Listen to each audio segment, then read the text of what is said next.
Mythology students, hope all is going well. Mr. Thomas here with another introduction video. I have to say, for the most part, you all are doing a really nice job of keeping up with the assignments. So that makes me happy. Um, Please make note that I have opened up these folders just for everybody, uh, so that if you need to go back to view something or review something or see something, you may certainly do that.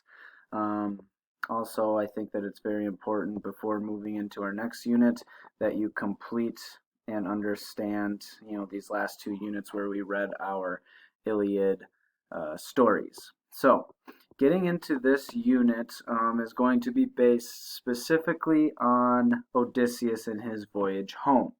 You have read all 6 myths that deal with our Iliad and kind of saw the war wrap up and saw people and characters change and people and characters die and the immortals interfering. So we're going to continue with this story, except this unit is going to solely be focused on readings that tell Odysseus's story.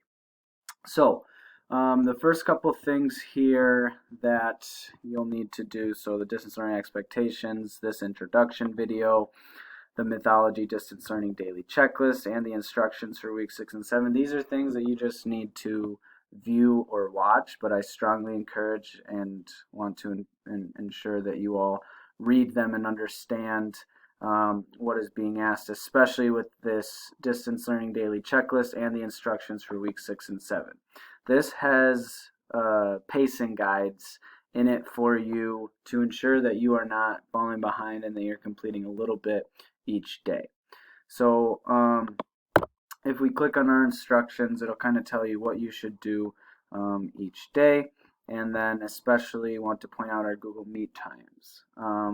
Although not many of you show up to them, I am on Google Meet every Tuesday from 10:30 to 11 and every Thursday from 2:30 to 3 on this link right here. Let's get into what we will be doing.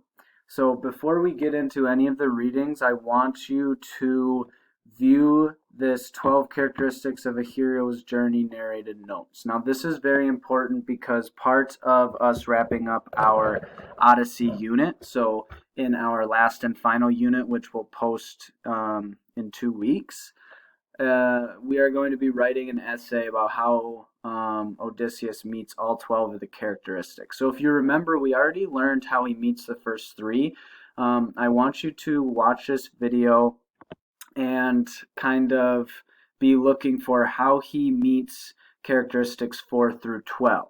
All right, so I'll introduce those characteristics in this video so you know what to be looking for.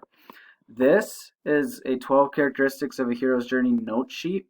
Notice how it says recommended.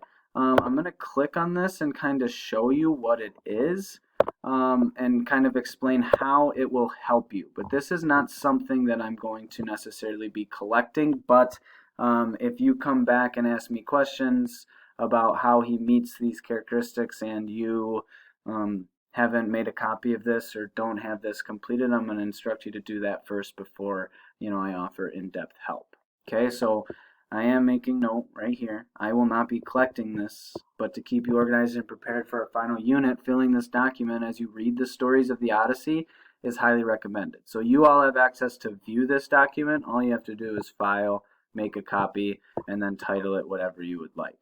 But it's just essentially a table for you to fill in how Odysseus meets the 12 characteristics. So we've already seen how he meets the first 3. So how in his ordinary world he is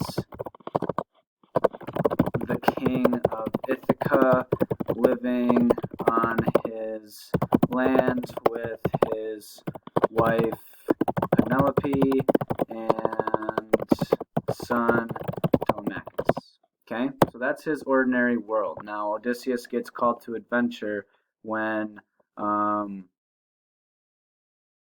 he gets summoned, if you will, to go fight the war at Troy.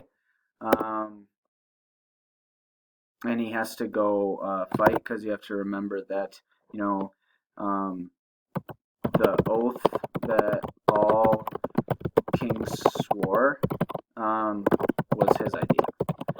So that is his call to adventure, is his call to go to the war, and then his refusal to call is when he doesn't want to go to war because he doesn't want to leave his family.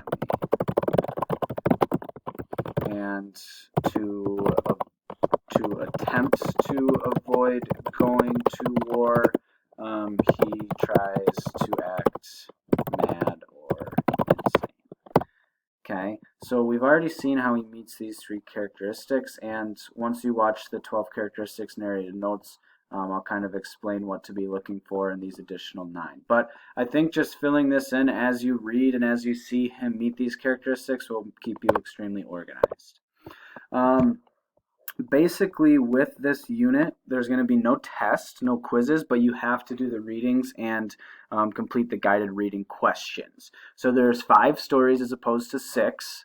And then in 2 of the stories, there are 2 short little additional readings that we'll be doing. Like this is 1 page long. And there is also one in this story. Again, this reading is 1 page long, where you'll just do the short reading and answer the discussion questions. But it looks very similar to our Iliad unit, where you'll do the reading, complete the guide reading questions, and then post to the discussion post. Now remember that our discussion post questions should give a little bit of detail. It should be roughly 1 paragraph per question. I don't think that that's too difficult. And after looking at all of your discussion posts after I gave the example, they all look a lot better. So continue to give thorough, in-depth responses, and yeah, let me know if you have any questions. But that's this unit. I promise you, this unit, I agree, it is a little heavy loaded with reading, but our next unit, I promise, will be a lot less. So our next unit is just going to be 1 essay and 1 test. So get through this, and then you'll have a nice, relaxing, fairly easy, spaced out last two weeks. So I hope you're all doing well. Let me know if you have any questions, and take care.